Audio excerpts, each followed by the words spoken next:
అందరికీ నమస్తే. Spiritual journey కార్యక్రమానికి స్వాగతం, సుస్వాగతం.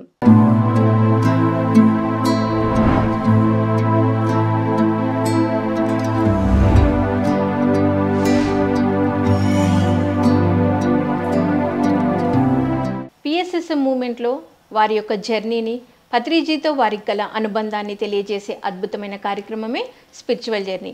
ఈరోజు మనతో పాటు ఉన్నారు సీనియర్ పిరమిడ్ మాస్టర్ మన్మథరావు గారు.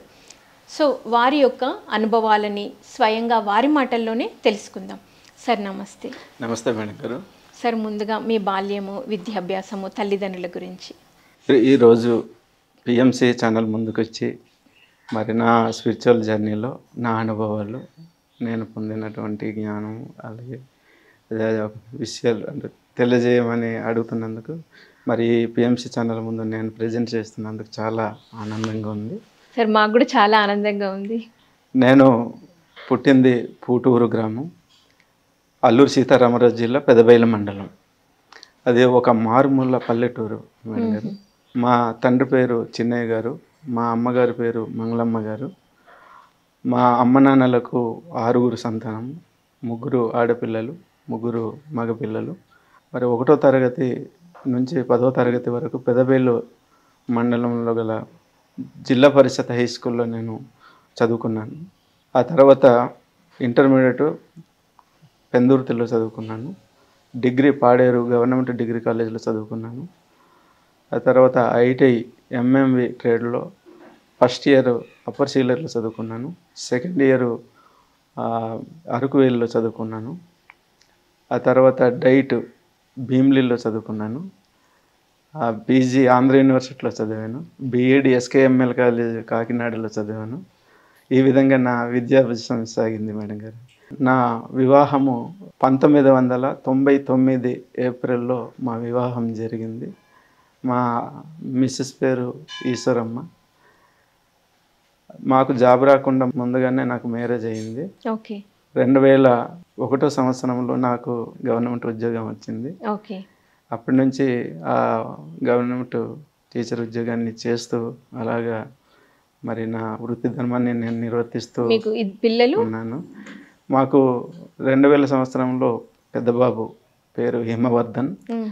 2004 సంవత్సరంలో చిన్నబాబు పుట్టారు. చిన్నబాబు పేరు దినేష్. 2 పిల్లలు పుట్టారు. సార్ మరి మీరు ఇప్పుడు వృత్తిరీత్యా టీచర్, పాడేరులోనే ఉన్నారు. మీ జర్నీ ఇలా ఉంది. ఇప్పుడు మీ జీవితంలోకి ధ్యానం అనేది ఎప్పుడు వచ్చింది? అయితే ధ్యానంలోకి నేను రావడానికి కారణాలు ఉన్నాయి. 2006 సంవత్సరంలో 6/6/2006 సంవత్సరం ఆ రోజు విపరీతమైన తుమ్ములు వచ్చాయి. స్కూల్లో వెళ్ళి నేను చాలా తుమ్ములతో చాలా బాధపడ్డాను. అటు నుంచి వచ్చిన తర్వాత మరి మందులు వాడాను, తగ్గలేదు. ఆ తర్వాత డాక్టర్ గారి దగ్గరికి వెళ్ళాను, తగ్గలేదు. ఆ తర్వాత 2008 సంవత్సరంలో ఒక ఈఎన్టీ హాస్పిటల్కి వెళ్ళి డాక్టర్ ఎండి గారితో కలిసాను. కలిసినప్పుడు ఆయన ఏం చెప్పారంటే సర్జరీ చేసుకోవాలని చెప్పారు. ఓకే సార్ చేసుకుంటాను అన్నాను. సర్జరీ చేసుకున్నాను. వాళ్ళు కోర్సు కూడా ఇచ్చారు మేడం గారు. సర్జరీ అయింది, మెడిసిన్స్ వాడాను, అలోపతి మెడిసిన్స్ వాడాను, అయినా తగ్గలేదు. మళ్ళీ వెళ్ళి డాక్టర్ ఎండి ప్రసాద్ గారితో కలిసాను, ఈఎన్టీ డాక్టర్ గారు, స్పెషలిస్ట్తో. ఆయన ఫస్ట్ చేసుకున్న ఆపరేషన్ సెట్ అవ్వలేదు, అది 2వ ఆపరేషన్ చేసుకోవాలని చెప్పారు. 2వ ఆపరేషన్ కూడా 2009లో చేశారు. మళ్ళీ వాళ్ళు కూడా అలోపతి మెడిసిన్స్ ఇచ్చారు. ఒక 6 మాసాల కోర్స్ ఇచ్చారు, వాడాను, అయినా తగ్గలేదు. ఆ అలోపతి మెడిసిన్స్ వాడడం వల్ల నాకు సైడ్ ఎఫెక్ట్స్ వచ్చాయి మేడం. కడుపు మంట, ఆయాసం ఇవన్నీ వస్తాయి. కళ్ళు ఎర్రబడిపోయి, బాడీ నీరసం అయిపోయింది, ఫిజికల్గా బాగా నీరసం అయింది. అయిన తర్వాత బాగా కూర్చొని బాగా ఆలోచించాను. అసలు నాకు ఈ అనారోగ్యం ఎందుకు వచ్చింది, ఏ కారణం చేత వచ్చింది, అసలు ఇది తగ్గుతుందా తగ్గదా, అది ఇలానే జీవితాంతం ఇలానే ఉంటే నేను బ్రతకడం అయితే కష్టం అవుతుంది. నేను నలుగురిలోకి వెళ్ళలేకపోతున్నాను, స్కూల్కి వెళ్ళి పాటలు చెప్పుకోలేకపోతున్నాను. ఇది చాలా చికాకుగా ఉంది నాకు. మరి ఇలాంటి జీవితం జీవించిన ఒకటే, జీవించకపోయినా ఒకటే. చనిపోవాలని డిసైడ్ అయిపోయింది. డిసైడ్ అయిపోయిన తర్వాత ఒకరోజు నేను ఒక క్వార్టర్ మందు తీసుకొచ్చాను, ఓకే. 1/2 కేజీ టాబ్లెట్స్ తీసుకున్నాను చనిపోవడానికి. ఆ నైట్ భోంచేసి పడుకున్నాను, నిద్ర రాలేదు. ఈరోజు నా జీవితంలో లాస్ట్ రోజు ఈరోజు. నేను ఇంకా చనిపోదాం అనుకుంటున్నాను అని చెప్తే నేను ఆ టెన్షన్లో అలా ఉండిపోయాను, నిద్ర పట్టలేదు.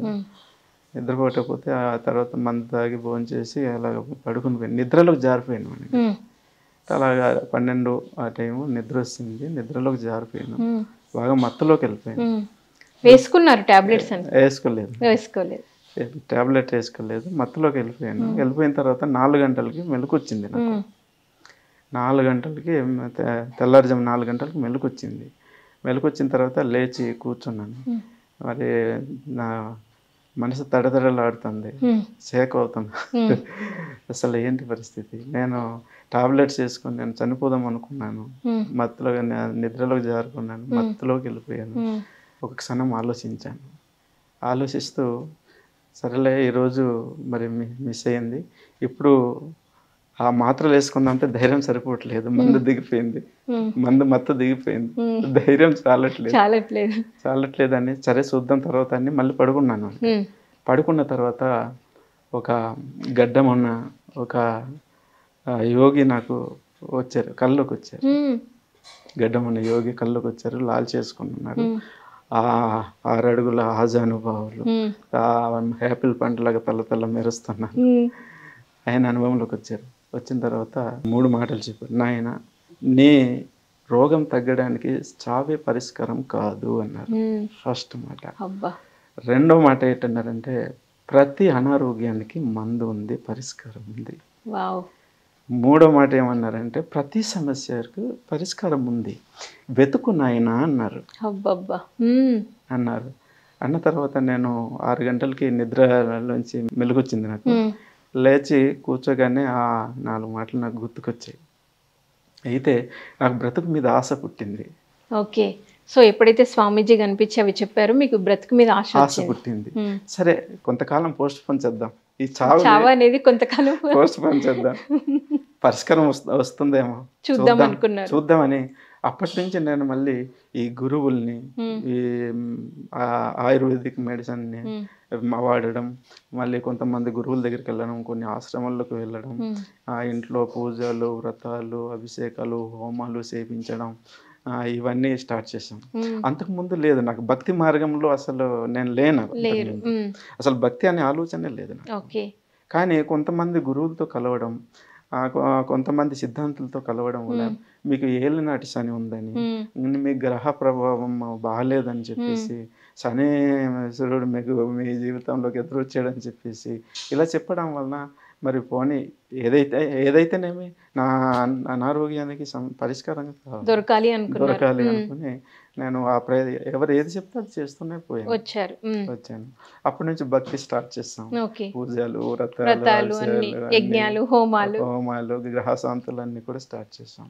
ఆ ప్రయాణం అలా సాగుతూనే ఉంది.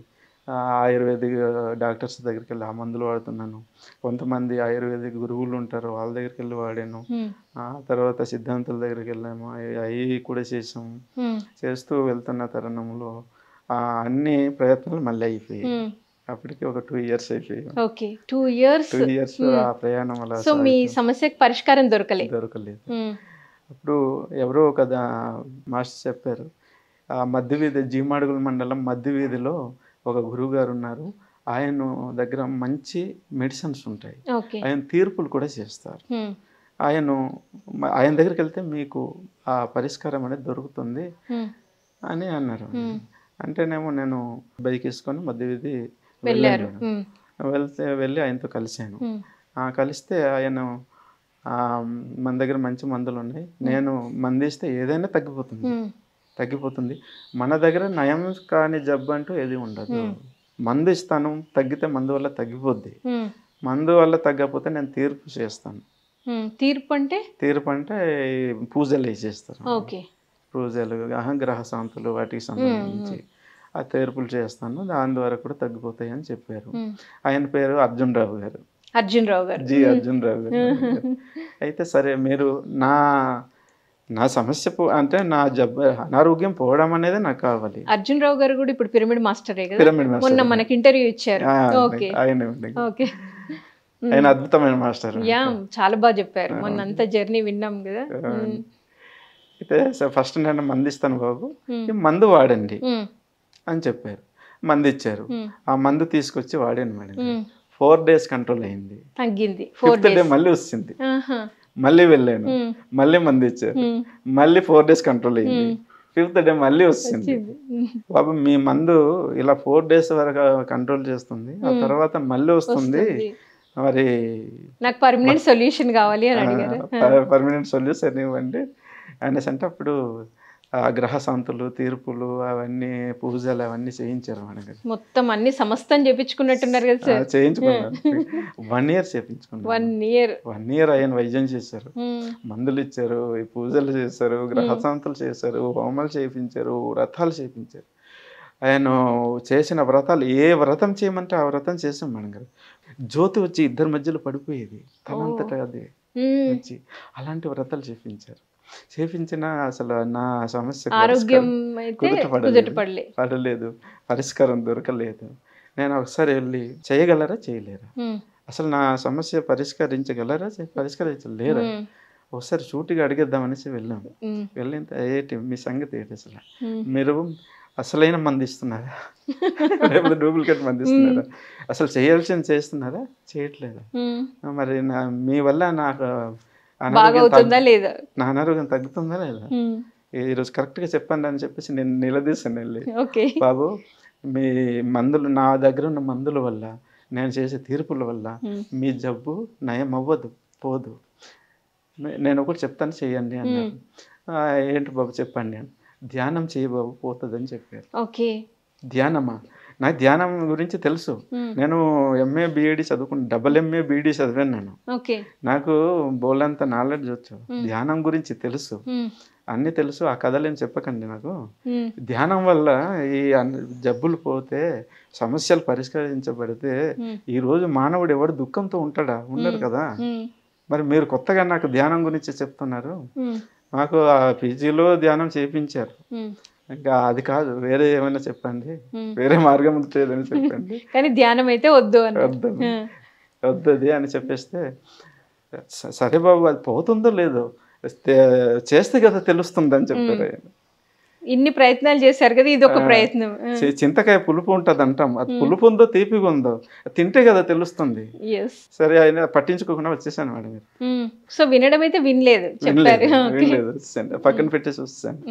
అప్పుడు ఆయన ఒక 4 days తర్వాత మళ్ళీ ఇంటికి వచ్చారు, పాడేరు వచ్చారు. బాబు రండి కూర్చుందాం అని చెప్పి. ఎందుకు బాబు, వదలలేదు, నాకు వేరే పని ఉంది, మీరు భోజనం చేసి అలా మరి మీ పని మీరు చూసుకుని వెళ్ళండి నేను చూసుకుంటాను అని చెప్పేసి నేను స్కూల్కి వెళ్ళిపోతే ఆ రోజు ఆయన వెళ్ళలేదు, మా ఇంట్లోనే ఉన్నారు. నేను సాయంకాలం 5 గంటలు 5:30కి నేను స్కూల్ నుంచి వచ్చే వరకు మా ఇంటి దగ్గర ఇంట్లోనే కూర్చున్నాను. వచ్చిన తర్వాత బాబు వెళ్ళలేదా అని అడిగాను. నాకు వేరే పని కూడా ఉంది బాబా, పని అవ్వలేదు, ఆ పని అవ్వలేదు కాబట్టి ఎలాగా నేను ఉన్నాను కదండి, మీ ఇంట్లోనే ఉన్నానని చెప్పారు.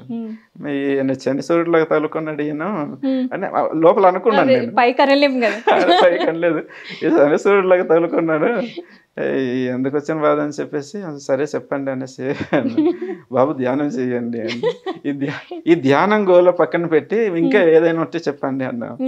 మరి నా జబ్బు పోయే మంది ఏమైనా ఉంటే ఇవ్వండి, ఇంకా మీరు నా జబ్బు పోయే తీర్పు అదైనా చేయండి, పూజలు వ్రతాలు యజ్ఞాలు ఎన్నైనా చేస్తే కానీ ధ్యానం మాత్రం వద్దన్నారు. అంటే చెప్తే ఆ రోజు ఉండారు, నెక్స్ట్ డే మార్నింగ్ వెళ్ళిపోయారు. మీరు ధ్యానంలో అయితే కూర్చోలేదు. ఇప్పుడు 3 మాసాలు ఆయన ధ్యానం గురించి పరిచయం చేసి 3 మాసాలు గడిచిపోయాయి, నేను పట్టించుకోలేదు. వాళ్ళు ఆయన వస్తూనే ఉన్నారు, మాతో చెప్తూనే ఉన్నారు. 3 months మీ వెనకబడ్డారు, అయినా కూడా కూర్చోలే మీరు ధ్యానంలో. ఆ తర్వాత మళ్ళీ వచ్చారు, బాబు రండి అన్నారు, రండి కూర్చుందాం అన్నారు. అందరు కళ్ళు మూయండి అని చెప్పారు, అందరు కళ్ళు మూయండి, కళ్ళు మూసుకున్నాం. ఇలా చేతులు 2 కట్టేసుకోండి, కాళ్ళు 2 కట్టేసుకోండి, మీ శ్వాస మీద ధ్యాస పెట్టండి, శ్వాసని గమనిస్తూ ఉండండి అని చెప్పారు. ఆలోచనలు వస్తాయి, పట్టించుకోకుండా శ్వాసనే గమనిస్తుండండి అని చెప్పారు. ఫైనల్ గా అయితే కూర్చున్నారు ఒక రోజు, బలవంతం కూర్చోబెట్టారు. ఆయన బాధపడతానే కూర్చున్నాం, మా కోసం కాదు, ఆయన బాధపడతారు. ఆయన బాధపడతానే కూర్చున్న తర్వాత కొంచెం ఏదో చిన్న హాయ్ అనిపించింది.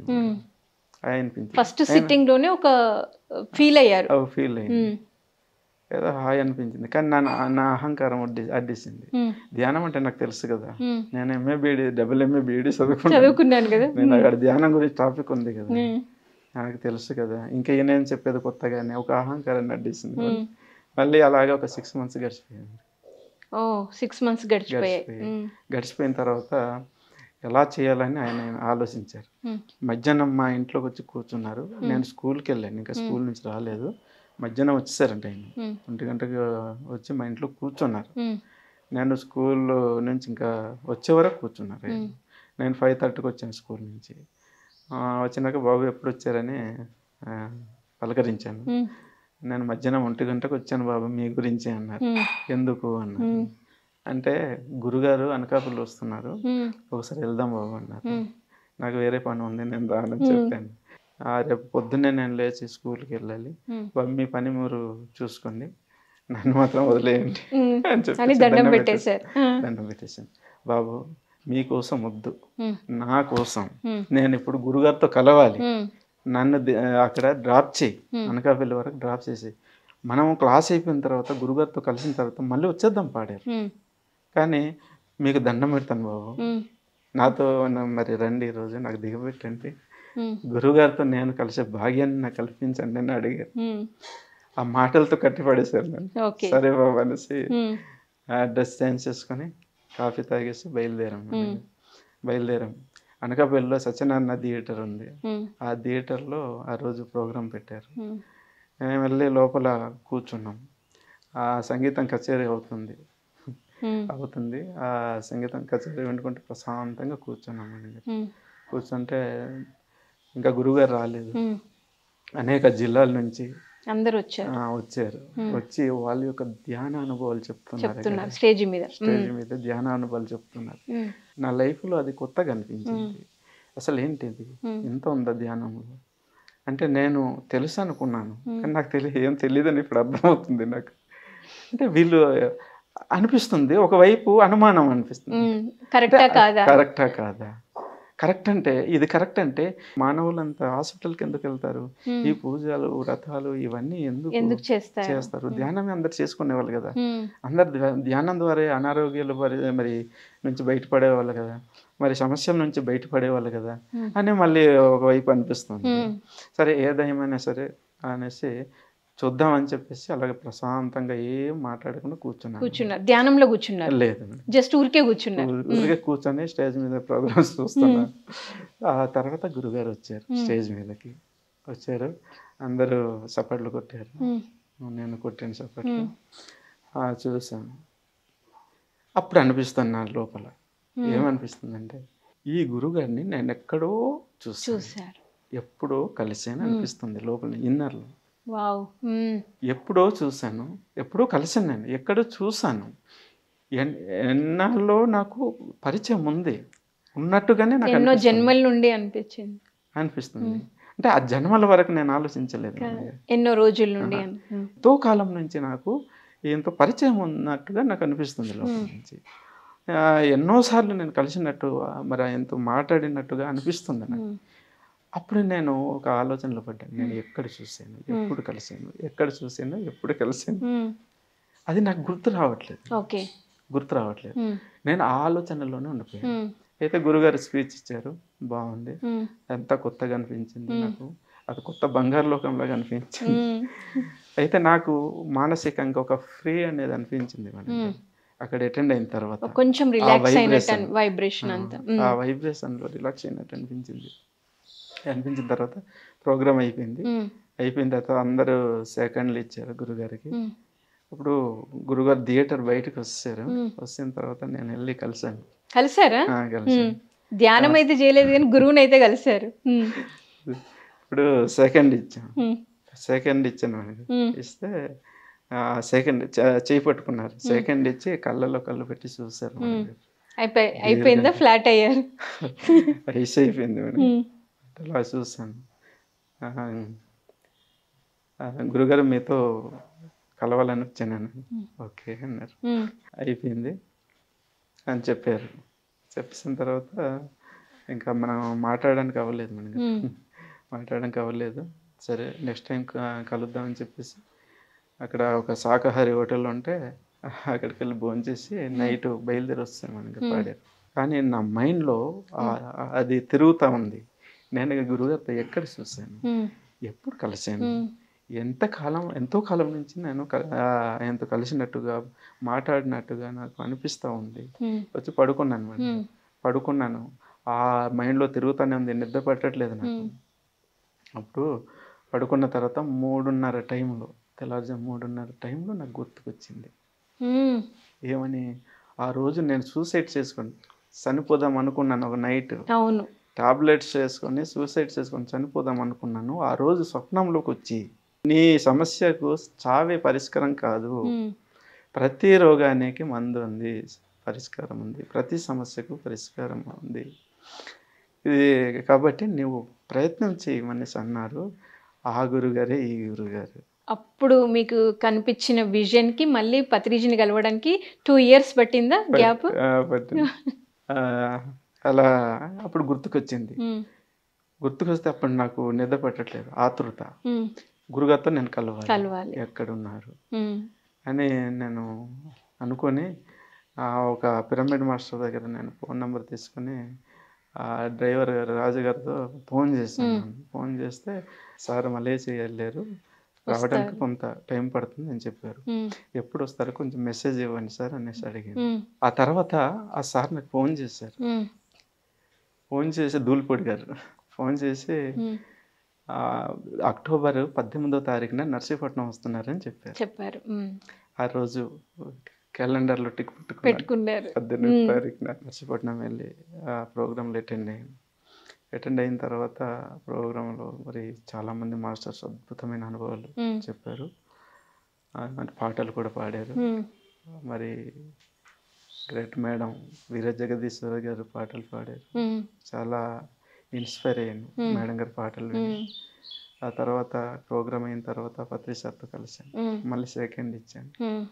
ఆ సెకండ్ ఇచ్చిన ఆ క్షణంలోనే నేను అడిగిన 2 మాటలు. సార్ మీ ద్వారాగా నాకు ఒక అనారోగ్యం ఉంది, మీ ద్వారాగా నాకు తగ్గుతుందని అనిపించింది, అందుకనే ఈ విషయం మీతో చెప్పి మీ ద్వారాగా పరిష్కారం ఇచ్చుకుందామని వచ్చామని అడిగాను మేడం. అడిగితే ఒక ముట్టిక చేశాను నాకు.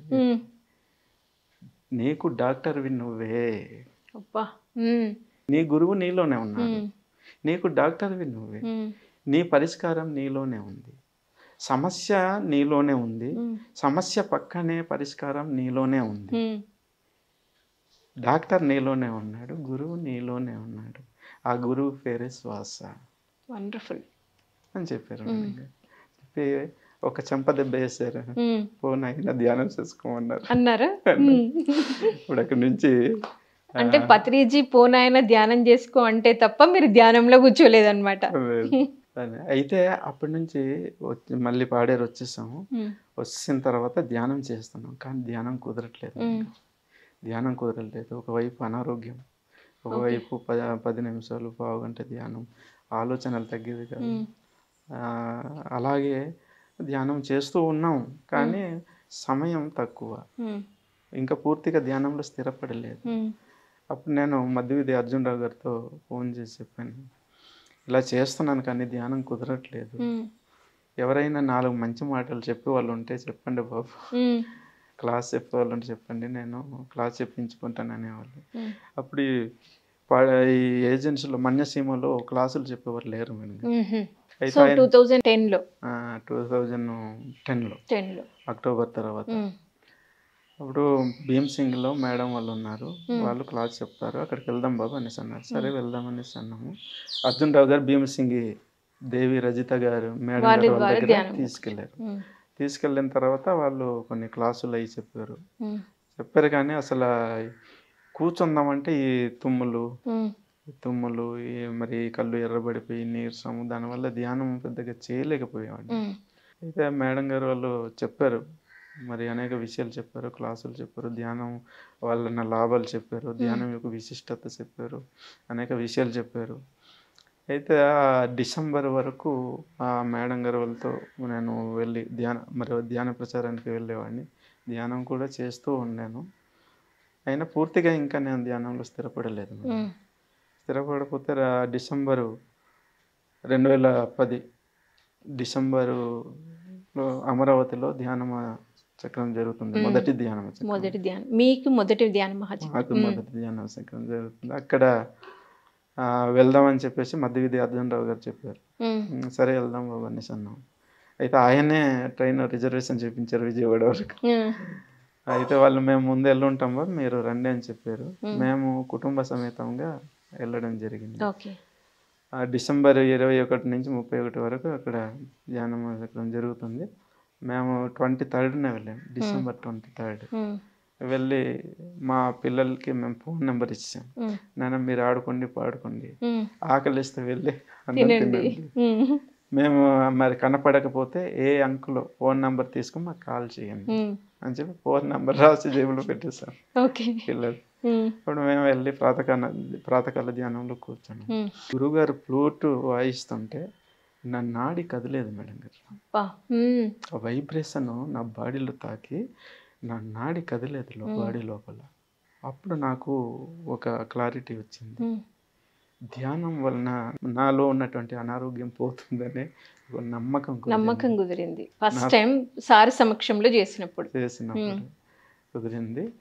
అయితే తెలియకుండా 3 గంటలు కూర్చున్నాం. హాఫ్ అన్ అవర్ 10 minutes కూడా కూర్చోలేని మీరు పత్రి సార్ సమక్షంలో 3 hours కూర్చున్నారు ఫ్లూట్ మ్యూజిక్ లో. కూర్చున్నాను. అప్పుడు గురుగారు ప్రాతకాల ధ్యానం అయిపోయింది. గురుగారు మెసేజ్ ఇస్తున్నారు. ఆ మెసేజ్లో గురుగారు ఒక మాట చెప్పారు. ఫ్యూచర్లో రాబోయే తరంలో ఆంధ్ర రాష్ట్రం పరిపాలన అమరావతి నుంచి జరుగుతుంది అని చెప్పారు. ఓకే. ఆ రోజు నేను ఇలా ఒకసారిగా చుట్టుపక్కల చూసాను. అంత తుప్పలు ఉన్నాయి కృష్ణానది ఒడ్డున. అంత బురదగా ఉంది, గడ్డి తుప్పలు గలీజ్గా ఉంది అంతాను. ఇది అంత గొప్ప హైదరాబాదు రాజధాని నగరం ఉంది కదా, ఇది చూస్తే అంత తుప్పులతో కూడుకొని అంత గలీజ్గా ఉంది. ఇది రాజధాని అవ్వడం, ఆంధ్రప్రదేశ్ రాజధాని అవ్వడం ఏంటి అనేసి అనుకున్నాను. సరే అనేసి అది ఆ తాటు పక్కన పెట్టేసి మరి గురుగారు స్పీచ్ విన్నాము. అనేక మరి senior pyramid masters classes speeches విన్నాం. కానీ మేము అక్కడ 2 days గడిపాము. 2 days గడిపేసి 3వ రోజు బయలుదేరి వచ్చేసాం. వచ్చినాక నేను మా పిల్లల్ని అబ్జర్వ్ చేస్తున్నాను. అంటే మా పెద్ద బాబు హిమవర్ధన్కి అప్పుడు ఆరోగ్యం సరిగ్గా బాగుండేది కాదు. వారానికి ఒకసారి ఏదో అనారోగ్యం వచ్చేది. వారానికి ఒకసారి 2 సార్లు హాస్పిటల్కి తీసుకెళ్ళేవాళ్ళం. ఆయన బాగా వీక్గా ఉండేటప్పుడు అక్కడికి అమరావతి ధ్యానమ చక్రానికి వెళ్ళి వచ్చిన తర్వాత అది ఆయనలో కనపడలేదు అనారోగ్యాలు. ఆయన హెల్దీగా ఉన్నాడు, చక్కగా తింటున్నాడు. మరి ఆ విరచనలు కానీ నీరసం కానీ ఆ ఏడుపు కానీ లేదు, ఆరోగ్యం బాగుపడింది. అయితే ఒక వారం రోజులు చూస్తాను. నాన్న ఎలాగుంది, ఆరోగ్యం బాగుందంటే బాగుంది డాడీ అనేసి. ఇప్పుడు నీకు ఏమి అనిపించట్లేదు కదంటే ఏం అనిపించట్లేదు. అప్పుడు నాకు అర్థమైంది. అంటే అక్కడికి వెళ్ళి అమరావతి వెళ్ళాం, మేము ధ్యానం చేసుకున్నాం, మా పిల్లలు ధ్యానం చేయలేదు. వాళ్ళు ఏం చేశారు, అక్కడ గాలిని పీల్చారు, అక్కడ ఫుడ్ తిన్నారు, అక్కడ మరి సీనియర్ పిరమిడ్ మాస్టర్స్ యోగులు ఋషులు మధ్యలో వాళ్ళు తిరిగారు, అక్కడ గాలి పీల్చారు, అక్కడ ఫుడ్ తిన్నారు. వాళ్ళ మధ్యలో తిరిగినందుకే మా బాబుకి ఇంత మార్పు వచ్చింది. మా బాబు ఆరోగ్యం కుదుటపడ్డది. అసలు ఇంతకంటే మిరాకిల్ ఏం కావాలి సార్? ఇంకా ఇంతకంటే సాక్ష్యం ఏం కావాలి? ఇంతకంటే సాక్ష్యం ఏం కావాలి? ఈ క్షణం నుంచి మేము గడిపితే ధ్యాన జీవితమే గడపాలి, జీవిస్తే ధ్యాన జీవితమే జీవించాలి అంటే మనం పెద్దలు సామెతలు చెప్పేవారు కదా, తింటే గారెలే తినండి, తినాలి, వింటే వింటే భారతం వినాలి. చేస్తే ధ్యానమే చెయ్యాలి, జీవిస్తే ధ్యాన జీవితమే జీవించాలి. డిసైడ్ అయిపోయాము. ఉమ్, అప్పటి నుంచి అంటే అంతకు ముందు నాన్ వెజ్ తింటుండేవాళ్ళం. ఉమ్, అమరావతి వెళ్ళి వచ్చినప్పటి నుంచి ఉమ్. కంప్లీట్గా నాన్ వెజ్ కట్ చేసాం. వెజిటేరియన్స్ అయిపోయారు వెజిటేరియన్ ఫ్యామిలీ మొత్తం, ఫ్యామిలీ మొత్తం. మేము 2 భార్య భర్తలు, మా 2 పిల్లలు పిల్లలు. ఉమ్, కంప్లీట్గా వెజిటేరియన్స్లోకి వచ్చాం. ఆ పాత పాత్రలన్నీ, వంట పాత్రలన్నీ కూడా అది తీసేశారు. పాత సామాన్ల వరకు ఇచ్చేసాము. అంటే న్యూ లైఫ్ స్టార్ట్ అయింది ఇంకా. స్టార్ట్ అయ్యింది. అప్పటి నుంచి గార్లిక్ కూడా కట్ చేసాము. వెల్లుల్లి, మష్రూమ్స్, తర్వాత నాన్ వెజ్, జీవహింస, ఇవన్నీ కూడా కట్ చేసాం. మందు మసాలాలన్నీ కట్ చేసాం టోటలీ. ఒక కొత్త బంగారు లోకంలోకి వచ్చేసి అనిపించింది, ఫీలింగ్ అనిపించింది. అప్పటి నుంచి ఆ ధ్యానం గంట కూర్చోగలిగారు, గంట చేయడం స్టార్ట్ చేసాను. మ్యూజిక్ మెడిటేషన్, సార్ది మ్యూజిక్ పెట్టుకొని ఫ్లూట్ మెడిటేషన్, మరి ఫ్లూట్ మ్యూజిక్ పెట్టుకొని గంటన్నర అలా స్టార్ట్ చేసాం. మనం స్టార్ట్ చేసిన 3 నెలలకి నా సైనస్ ప్రాబ్లం క్లియర్ అయిపోయింది. అన్ని సంవత్సరాలు దగ్గర దగ్గర 5 years సఫర్ అయి ఉంటారా సార్? గుళ్ళు తిరిగారు, గోపురాలు తిరిగారు, డాక్టర్స్, మరి అన్నీ తిరిగితే కూడా తగ్గనిది కేవలం పత్రిజీ ఇచ్చిన ఆనాపానసతి శ్వాస మిథ్యాసన ధ్యానం ద్వారా 3 నెలల్లో తగ్గించుకున్నాం. ఇంతకంటే ఇంకేం కావాలి సార్?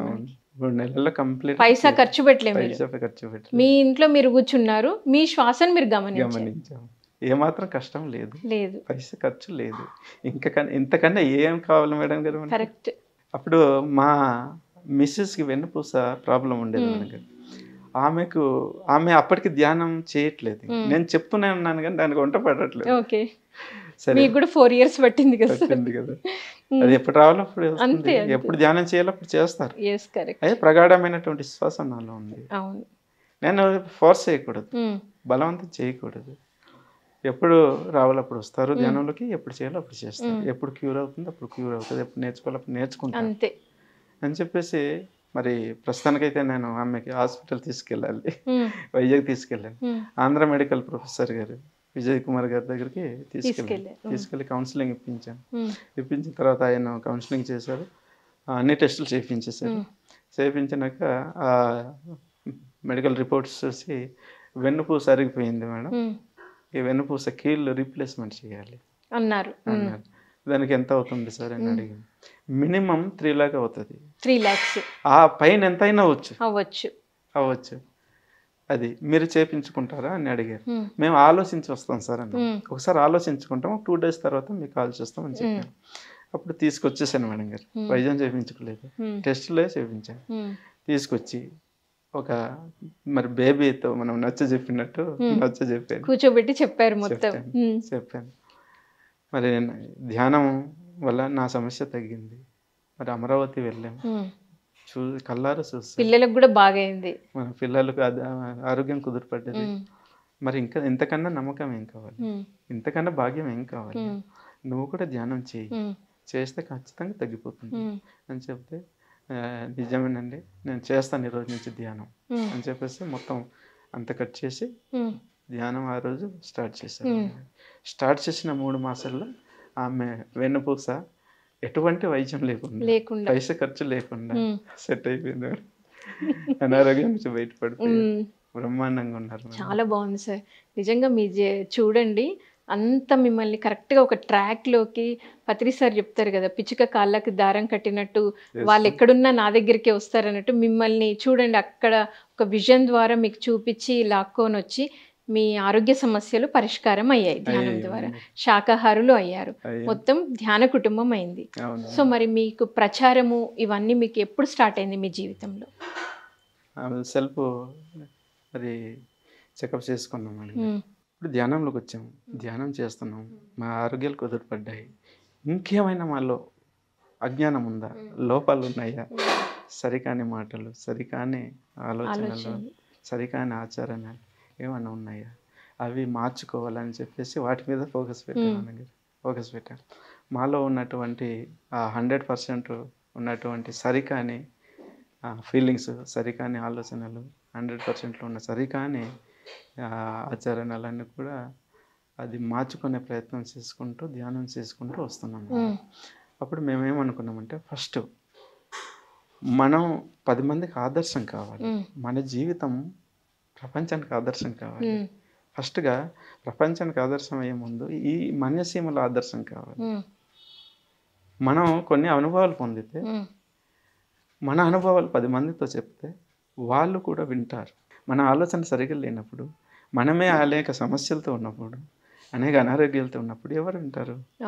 కాబట్టి ఫస్ట్ మా మీద మేము ఫోకస్ పెట్టాలి, మా కుటుంబం మీద ఫోకస్ పెట్టాలి. మేము మారాలి ముందు, మేము మారాలి, మా కుటుంబం మారాలి. ఈ మార్పుని 10 మందిలోకి తీసుకెళ్ళి ఎక్స్ప్లెయిన్ చేయాలి. మేము వాళ్ళకి రోల్ మోడల్ కావాలి, మనిషి రోల్ మోడల్ కావాలి అని చెప్పేసి ఆ రోజు నేను అనుకున్నాను.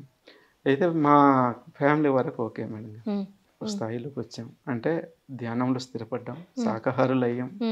కాబట్టి ఇప్పుడు మా బంధుమిత్రులకి చెప్పాలి.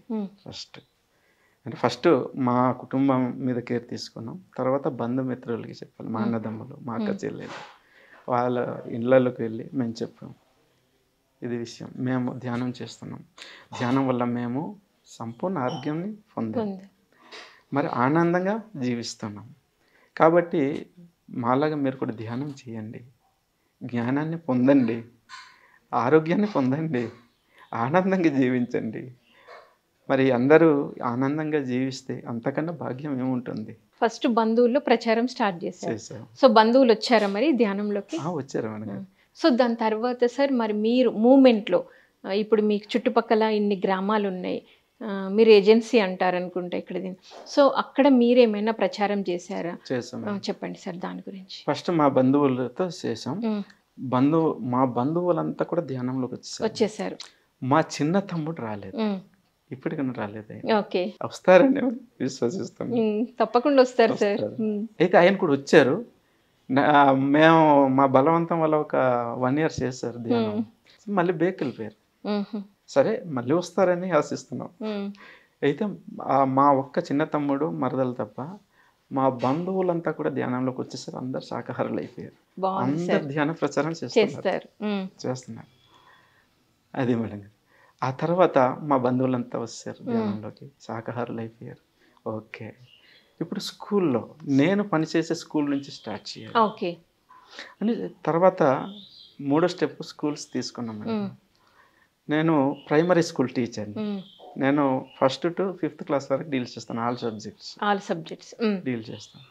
అయితే నేను వెళ్ళగానే ప్రేయర్ అయిన తర్వాత ఫస్ట్ 1/2 గంట ధ్యానంలో కూర్చోబెడతాను పిల్లల్ని, 1/2 గంట ధ్యానం చేపిస్తాను అండి. ఆ తర్వాతనే విద్యాబోధన. ఓకే, తర్వాత లంచ్ అవర్లో లంచ్ అయిన తర్వాత అంటే MDM మీల్స్ పెడతారు, పెట్టిన తర్వాత ఒక 10 నిమిషాలు ఆటలు ఆడిపిస్తాను. ఆ తర్వాత ఒక 1/2 గంట ధ్యానం. ఆ ధ్యానం తర్వాతనే ఆఫ్టర్నూన్ సెక్షన్ మళ్ళీ స్టార్ట్ చేస్తారు. బాగుంది సార్, చాలా. స్టార్ట్ చేసిన తర్వాత మళ్ళీ మధ్యాహ్నం సెక్షన్ ఆఫ్టర్నూన్ సెక్షన్ అయిపోయిన తర్వాత స్కూల్ విడిచిపెట్టే ముందు మళ్ళీ 1/2 గంట ధ్యానం చెప్పించి ఇంటికి పంపిస్తారు. ఈ విధంగా మేడం గారు 21 days చేయించండి మా స్కూల్ పిల్లలు రెగ్యులర్గా. సేమ్ ఇదే టైం టేబుల్. స్కూల్ పిల్లలు ఇప్పుడు 5+ childrens జాయిన్ అవుతారు స్కూల్ ఫస్ట్ క్లాస్కి. 5+ childrens నుంచి 11 years to 12 years వరకు ఉంటారు 5th class వరకు. 5+ నుంచి 11, 12 years వరకు పిల్లలు ఏజ్ ఉంటుంది వాళ్ళకి. రోజు అలా చేయించేవాళ్ళు. అయితే ఒక 21 days తర్వాత వాళ్ళ ముఖంలో తేజస్సు చూస్తాను నేను. ఓకే, ఫస్ట్ వాళ్ళ ముఖంలో కళ చూస్తాను. తర్వాత వాళ్ళు క్రమశిక్షణ చూస్తాను. అంతకుముందు ధ్యానం చేయకముందు అల్లరి చేసేవాళ్ళు ఎక్కువగా, అసలు చెప్పిన మాట వినేవాళ్ళు కాదు. కానీ ఆ ధ్యానం చేసిన తర్వాత వాళ్ళ ముఖంలో తేజస్సు చూసాను, వాళ్ళు యాక్టివ్నెస్ చూసాను, వాళ్ళు చదువు పట్ల వాళ్ళు పెరిగినటువంటి శ్రద్ధను చూసాను. అంతకుముందు ధ్యానం చేయకముందు మేము ఒక విషయం వాళ్ళు నేర్చుకోవాలంటే 10 సార్లు 15 సార్లు చెప్పాల్సి వచ్చేది. ధ్యానం చేయించిన తర్వాత ఒక్కసారి చెప్పితే కేర్ చేసుకొని వాళ్ళు దాన్ని బాగా గుర్తుంచుకోగలుగుతారు. ఆ గుర్తుంచుకోవడాన్ని నేను చూశాను. అది అలాగే ధ్యానంని కంటిన్యూ చేసాము. కంటిన్యూ చేసిన తర్వాత మా స్కూల్లో 5th క్లాస్ పిల్లాడు ఒక మందబుద్ధి ఉండేడు. మందబుద్ధి గల పిల్లాడు ఉండేడు. ఆయనకి కేస్ స్టడీ తీసుకున్నాను. తీసుకొని అంటే ఆయనకి స్పెషల్గా ఒక ధ్యానం చేయించాను. ప్రతిరోజు కూడా ప్రత్యేకంగా కొంత ఒక పావు గంట తీసుకొని ధ్యానం చేయించాలి అనుకుని ప్రత్యేకంగా ధ్యానం చేయించాను ఆ పిల్లాడు. అంటే అంతకుముందు వాడు ప్రతిరోజు స్కూల్కి వచ్చేవాడు పిల్లాడు. వచ్చి అలా కూర్చొని వింటాడు తప్ప మాట్లాడు, రాస్తాడు తప్ప ఏమీ చదవడు. అయితే వచ్చి కూర్చోవడం వరకే పని. ఆయన కూర్చుంటాడు, ఎవరితో మాట్లాడు, నాతో మాట్లాడు, ఏం మాట్లాడాడు. అలాగ అబ్జర్వ్ చేసుకొని అలాగ ఉంటాడు. కానీ రెగ్యులర్గా బయటకు వస్తాడు, వచ్చేవాడు. ఆయన కేస్ స్టడీ తీసుకొని ఏం చేయాలి, ఫస్ట్ ఆయనతో ధ్యానం చేయించాలంటే ఆయనతో నేను మాట్లాడాలి, ఆయనతో నేను ధ్యానం చేయించాలి అంటే మీరు అతనితో మాట్లాడాలి. అసలు ఎలా చేస్తే ఆయన మాట్లాడతాడు, దానికి నేను వేసుకోవాల్సిన ప్లాన్ ఏంటి, అసలు ప్రణాళిక ఏంటి అసలు అని చెప్పేసి నేను ఒక ఆలోచించాను. అంటే ఫస్ట్ ఆ అబ్బాయితో నేను ఇంటరాక్ట్ అవ్వాలి, ఆయన అప్పుడు నాతో మాట్లాడాలి అని చెప్పేసి రోజు రావగానే ధ్యానం అయిపోయిన తర్వాత ఆయన దగ్గరికి, పిల్లల దగ్గరికి వెళ్ళి, అబ్బాయి దగ్గరికి వెళ్ళి భుజం మీద చేసి నేను ఫ్రెండ్షిప్ చేసుకున్నాను. ఒక 5 days తర్వాత ఆయన నాతో మాట్లాడడం స్టార్ట్ చేసి సరేనా ఇప్పుడు మరి నేనైతే నీకు ఇష్టమేనా అన్న. ఇష్టమే సార్ అన్న. చదువు అంటే ఇష్టమేనా? ఇష్టమే సార్. స్కూల్ అంటే ఇష్టమేనా? ఇష్టమే సార్. ధ్యానం అంటే ఇష్టమేనా అని అడిగాను. అప్పటి వరకు ధ్యానం చేయట్లేదు. ధ్యానం అంటే ఇష్టమేనా? ఇష్టమే సార్. అయితే ఇప్పటి నుంచి ధ్యానం చేయమంటాను, చేస్తావా? చేస్తాను సార్. ఆ రోజు నుంచి ధ్యానం స్టార్ట్ చేశాడు. 5 days తర్వాత స్టార్ట్ చేసిన తర్వాత ఆయనకి ఒక సంకల్ప ధ్యానం అని చేయించాను రెగ్యులర్గా. ఆయన సంకల్ప ధ్యానం చేయిస్తే 40 days తర్వాత 5th క్లాస్లో ఆయనే ఫస్ట్. వావ్. అంటే ఒక మెడిటేషన్ని తీసుకొని ఒక మందబుద్ధి గల స్టూడెంట్ని ఎలా ట్యూన్ చేసి మీరు అతనికి ధ్యానం మీద, స్టడీస్ మీద ఇంట్రెస్ట్ తీసుకొచ్చారు అంటే బాగుంది సార్, చాలా బాగుంది. ఐటీడీఏలో డెప్యూటీ డైరెక్టర్ ఉన్నారు, గిరిజన ఉప సంచాలకులు. అయితే ఆయన ఒకసారి మా స్కూల్కి వచ్చారు. వచ్చిన తర్వాత చూశారు, పిల్లల్ని గమనించారు. హెడ్ మాస్టర్ పిల్లలు చాలా యాక్టివ్గా ఉన్నారు. అయితే ఆ గిరిజన ఉప సంచాలకులు వచ్చి పిల్లలు అంత యాక్టివ్గా ఉన్నారు హెడ్ మాస్టర్, నేను ఏ స్కూల్లో కూడా ఇంత యాక్టివ్గా ఉండడం చూడలేదు, పిల్లలు ఇంత యాక్టివ్గా ఉండడం ఏ స్కూల్లో కూడా నేను చూడలేదు, అసలు ఎక్స్ట్రా మీరు ఏం చేస్తున్నారు అని అడిగారు. అడిగితే నేను అన్నాను, ఎక్స్ట్రా నేను ఏమీ చేయట్లేదు, ధ్యానం ఒకటే చేపిస్తున్నాను అన్నాను. అయితే ధ్యానం గురించి ఒక 4 మంచి మాటలు చెప్పండి అని అడిగారు. చెప్పాము. ఆ తర్వాత ఎవ్రీ సండే అక్షర పబ్లిక్ స్కూల్లో ఎవ్రీ సండే ఇక్కడ క్లాసులు పెట్టాము, అక్కడ ధ్యానం చేపిస్తున్నాం, రండి అనేసి అన్నాం. అయితే ఆయన వచ్చి చూశారు. చూసిన తర్వాత ఆయనకి పిరమిడ్ కేవ్స్ కొన్ని బుక్స్ కూడా ఇచ్చాము. అయితే అక్కడ ఆ దగ్గరలో క్వార్టర్స్లోనే సార్ ఉండేవాళ్ళు. ఆ విధంగా అప్పటి నుంచి చెప్పాము. చెప్పిన తర్వాత మరి పిఓ గారికి కూడా నచ్చింది ధ్యానం, డీడీ గారికి నచ్చింది. తర్వాత పిఓ గారు కూడా చెప్పండి అని చెప్పారు. అప్పుడు పిఓ గారు ఛాంబర్లోకి వెళ్ళి గిరిజన ప్రాజెక్ట్ ఆఫీసర్ గారు కూడా చెప్పడం జరిగింది.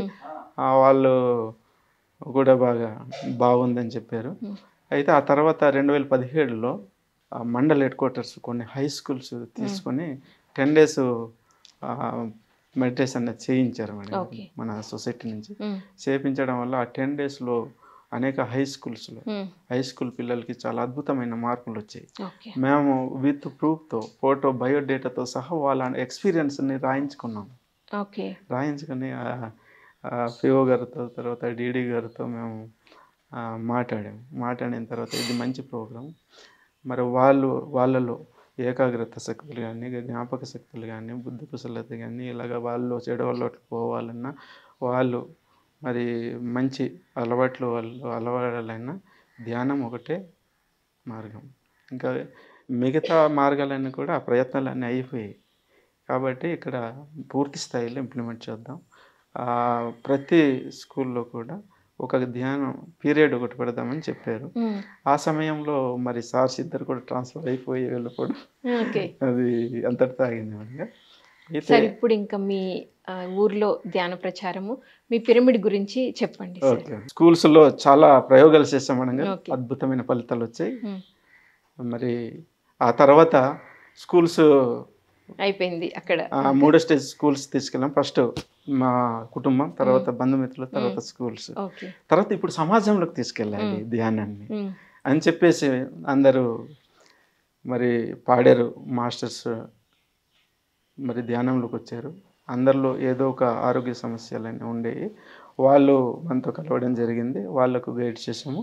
వాళ్ళు ధ్యానం ద్వారా సంపూర్ణ ఆరోగ్యం అనేది పొందారు. ఆ టీచర్స్తో మరి ఒక టీం బిల్డప్ చేసామండి. ఒక సొసైటీ రిజిస్ట్రేషన్ అనేది చేయడం జరిగింది పాడేరులో. పాడేరు పిరమిడ్ సొసైటీ అనేది మరి టీము బిల్డప్ చేసామండి, రిజిస్ట్రేషన్ చేసాము. అయితే టీముతో అనేక గ్రామాల్లోకి వెళ్ళి ఆరోగ్య సమస్యల మీద, వాళ్ళు అజ్ఞానం మీద, తర్వాత వాళ్ళలో ఉన్నటువంటి చెడు అలవాట్ల మీద, జీవహింస మీద మేము ఫోకస్ పెట్టాం మేడం గారు. ఎందుకంటే ఇక్కడ ఈ మన్యసీమ అనేది ఇక్కడ ప్రత్యేకమైన భౌగోళిక పరిస్థితులు ఉన్నాయి, ప్రత్యేకమైన ఆచార వ్యవహారాలు ఉన్నాయి, ఇక్కడ ప్రత్యేకమైనటువంటి అలవాట్లు ఉన్నాయి. కాబట్టి వీళ్ళు ధ్యానంలోకి రావాలి, ఆధ్యాత్మిక మార్గంలోకి రావాలంటే వాటి మీద వీళ్ళు ఫోకస్ తగ్గాలి. అంటే వాళ్ళ ఈ అవగాహన అనేది మనము పెంచాలి అనే అలా మీరు ప్రచారం స్టార్ట్ చేశాం.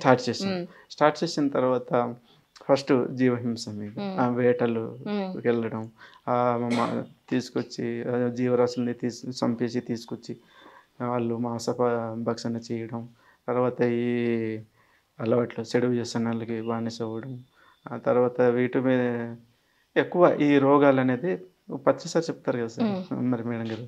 అంటే పాపాలే రోగాలు, చిన్న చిన్న పాపాలకి చిన్న చిన్న రోగాలు, పెద్ద పెద్ద రోగాలు అని చెప్పేసి ఇక్కడ అది కాకుండా మూఢనమ్మకాలు ఉన్నాయి. ఇక్కడ చేతబడులు ఉన్నాయి. ఆ భయంతో ఆ చేతబడులు అనేటటువంటి ఆ మూఢనమ్మకాల ద్వారా చాలామంది, అంటే ఒక 100లో ఒక 30 to 40% ఆ చేతబడుల వల్ల, మూఢనమ్మకాల వల్ల వాళ్ళు అనారోగ్యాలు పాలవుతున్నారు, వాళ్ళు చనిపోతున్నారు కూడా. నేను ఎందుకంటే ఈ మన్యసీమలోనే పుట్టాను, ఈ మన్యసీమ పరిస్థితులు నాకు తెలుసు కనుక వాటి మీద ఎక్కువ ఫోకస్ పెడతాం చేసి వాళ్ళు ఈ జ్ఞానాన్ని నింపి ఈ విషయాలు ధ్యానం అనే అవేర్నెస్ ఈ మీ చుట్టుపక్కల ఉన్న ఏజెంట్స్లో అందరికీ ఎవరైతే ఉన్నారో వాళ్ళందరికీ కల్పించారు మీరు. సో ఈ మూఢనమ్మకాల పట్ల వీటన్నిటిని వదిలి వాళ్ళు ఇప్పుడు చక్కగా ధ్యానంలో కూడా వచ్చున్నారు. సో ఇప్పుడు మీ ఊర్లో ఏదైనా మెగా పిరమిడ్ రాబోతుందా సార్, దాని గురించి?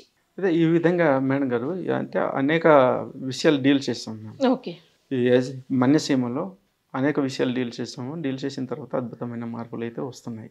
వాళ్ళు మూఢనమ్మకాల నుంచి బయటపడుతున్నారు, మరి జీవహింసం నుంచి కూడా వాళ్ళు విముక్తులు అవుతున్నారు, మాంసభోజన నుంచి శాకాహారంలోకి వస్తున్నారు. అది అద్భుతంగా డెవలప్ అవుతుంది. మరి మేము మా సాయశక్తులు పెట్టి మేము కృషి చేస్తున్నాం. ఆ తర్వాత మేము ఒకసారి పత్రి సార్తో కలిసిన తర్వాత ఆయన అడిగారు, ఏమడిగారంటే, అయ్యా బాబు అన్నారు. సార్ మరి ఏటి సంగతులు అనేసి అన్నారు. మరి ఈ మన్యసీమలో మరి వాళ్ళు సంపూర్ణ ఆరోగ్యవంతులుగా, మరి విజ్ఞానవంతులుగా, మరి ఒక ఆధ్యాత్మిక మార్గంలో వారు ప్రయత్నం చేసి ఆధ్యాత్మిక జీవనం గడపడం కోసం మా సాయశక్తులు మేము కృషి చేస్తున్నామంటే సార్ చప్పట్లు కొట్టారు. అయితే నేను ఒకటి అడుగుతున్న, కోరిక తీర్చండి అని చెప్పారు ప్రతి సార్. అంటే ఏంటి సార్ చెప్పండి అంటే, ఈ మన్యసీమని ధ్యానసీమ చేయండి అని చెప్పారు. మీ యొక్క మరి సలహాలు, సూచనలు, మార్గదర్శకత్వం, మీ యొక్క ఎనర్జీస్, విజ్ఞానం మాకు పంచిపెడితే మేము తప్పకుండా చేస్తామని చెప్పాము. గురుగారికి మాట ఇచ్చాం మేడం. ఆ గురుగారికి మాట ఇచ్చాం, ఈ మన్యసీమ ధ్యానసీమ అవ్వాలని, చేస్తామని. అది కూడా నాతో పాటు మా సొసైటీ టీం వర్క్గా చేద్దామని మేమంతా మాట్లాడుకొని మేము ఆ దిశగా ప్రయాణం చేస్తున్నాం. ధ్యాన ప్రచారం కూడా అద్భుతంగా చేస్తున్నాం. వన్ డే వర్క్స్ కూడా పెడుతున్నాం. ప్రాక్టికల్గా వాళ్ళని కూర్చోబెట్టి ధ్యానం చేపిస్తున్నాం. ఆ దిశగానే రిజల్ట్ వస్తుంది.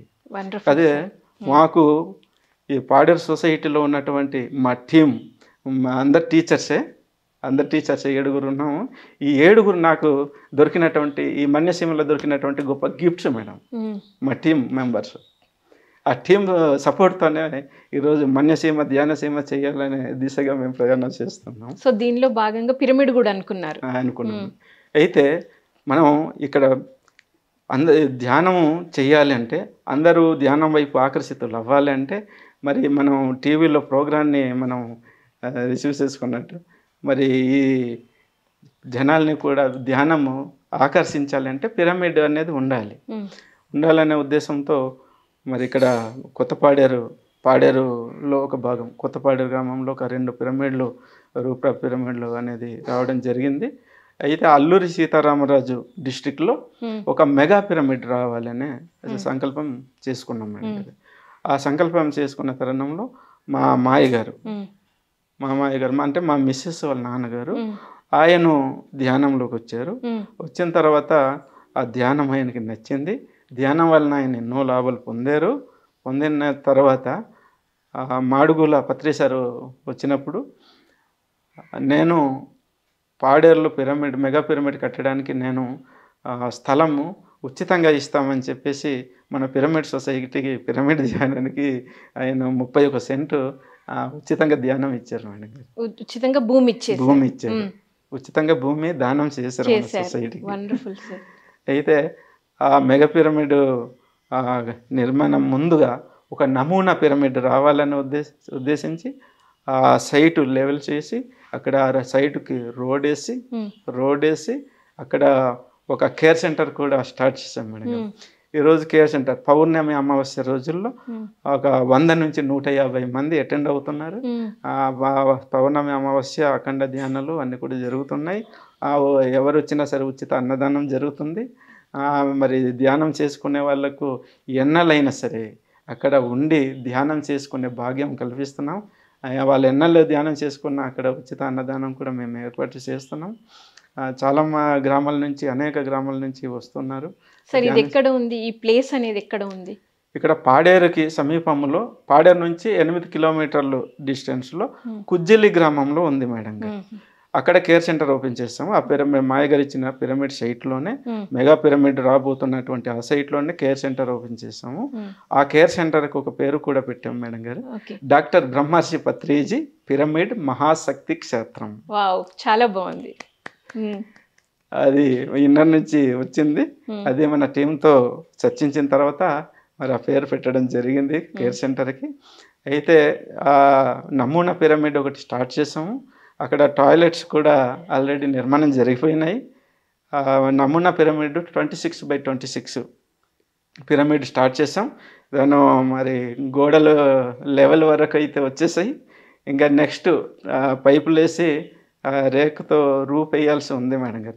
అది కూడా ఒక 2 మంత్స్లో మేము కంప్లీట్ చేసి మరి ఈ భూమండలానికి, ఈ వైఎస్ఆర్ జిల్లాకి, అలాగే మొత్తం మన భారతదేశానికి, మన ప్రపంచానికి, భూమండలానికి అదొక గిఫ్ట్గా మేము మరి ఇవ్వాలని మేము దృఢ సంకల్పంతో ఉన్నాం మేడం గారు. Thank you sir. నిజంగా మీ అనుభవాలు చాలా అద్భుతంగా ఉన్నాయి, ఎంతో ఇన్స్పిరేషన్గా కూడా ఉన్నాయి. ఎందుకంటే ఒక ధ్యానం అనేది పట్టుకొని మీ ఆరోగ్య సమస్యలు తగ్గించుకోవడమే కాకుండా స్కూల్స్లలో మరి చిన్న పిల్లలకి కూడా ధ్యానం నేర్పిస్తూ వారి భవిష్యత్తుకి బంగారు బాటలు వేశారు. మరి శాకాహార ర్యాలీలో పాల్గొన్నారు. మరి మీ బంధువులందరినీ ధ్యానులుగా మార్చుకున్నారు. ఇప్పుడు చక్కగా ప్రతి ఒక్కరికి ఉపయోగపడాలి ఒక చక్కటి మందిరం, దాన్ని మనం పిరమిడ్ అని పిలుస్తున్నాము, పిరమిడ్ రావాలి, మెగా పిరమిడ్ రావాలని మీ టీం అంతా కలిసికట్టుగా ఐకమత్యంతో పనిచేస్తూ ఉన్నారు. మరి ఇంత అద్భుతమైన మీ జర్నీ విన్నందుకు మేమందరం ఎంతో హ్యాపీగా ఉన్నాం sir. Thank you so much. Thank you madam. మరి ఇంతటి మా యొక్క స్పిరిచువల్ జర్నీ అనుభవాల్ని పంచుకునే భాగ్యం కల్పించినందుకు మరి పిఎంసి ఛానల్ వారికి, అలాగే మీకు, అలాగే మన పిఎంసి సొసైటీకి, మన అందరి పరమ గురుగారైన బ్రహ్మర్షి పత్రిజీ గురుగారికి శతకోటి వందనములు తెలియజేస్తూ thank you madam, thank you PMC, thank you గురుగారు, thank you universe, thank you. So viewers, మరి చూడండి, ధ్యానం, శ్వాస మీద ధ్యాస, బ్రహ్మర్షి పితామహ పత్రిజీ గారు దివి నుండి భువికి దిగివచ్చి ఒకే ఒక పదం చెప్పారు, నీ శ్వాసను నువ్వే పట్టుకొని. దాన్ని పట్టుకొని ఆయన చేసిన జర్నీ ప్రయాణం చూస్తే ఎవరైనా ధ్యానంలోకి రావాల్సిందే, అంత అద్భుతంగా ఉంది. మరి ప్రతి ఒక్కరూ తప్పకుండా ఇది విన్న తర్వాత ప్రతి ఒక్కరూ ధ్యానంలోకి రావాలని, వస్తారని ఆశిస్తున్నాను. మరొక మాస్టర్తో మళ్ళీ కలుద్దాం. Thank you so much.